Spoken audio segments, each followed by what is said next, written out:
La mostra fa il pieno di pubblico e di entusiasmo. Il cinema vive e appassiona anche i giovani.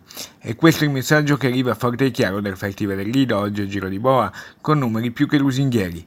La giornata ha visto il trionfo in sala grandi di Julie Andrews, meritatissimo Leone d'Oro alla carriera, e l'attesa per il secondo film italiano in concorso, con Luca Marinelli, attore protagonista. Ma sul red carpet irrompe anche la crisi sul Veneto, con effetto domino per la sezione Sconfini fuori concorso. Il regista Alessandro Rossetto, sulla terrazza dell'Ausonia Ungaria, spiega. Il film Effetto Domino esce domani, il 3 settembre, in particolare nel Triveneto, ma anche nelle grandi città.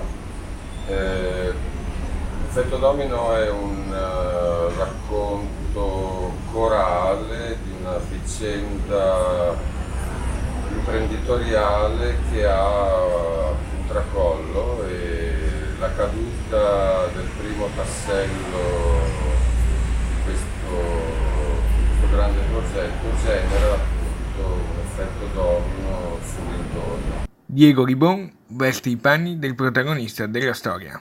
Poi direi che all'interno della storia importante ci sono delle sottostorie, c'è una storia di amicizia della vita che comunque sono dei sentimenti universali, c'è la storia si parla molto di chiari, si parla molto di protrarre le chiari come business proprio economico.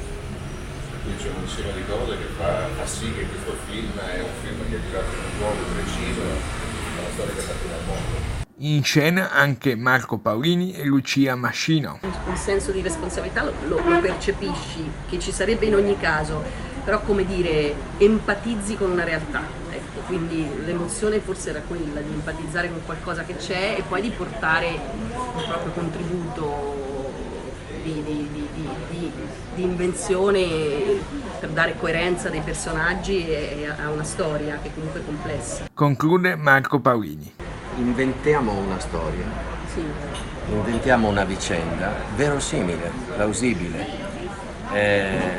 affondiamo le mani nella crisi, la crisi che è una crisi di cambiamento, il mondo che abbiamo intorno sembra lo stesso, ma dei pezzi del mondo che c'è se ne stanno andando via.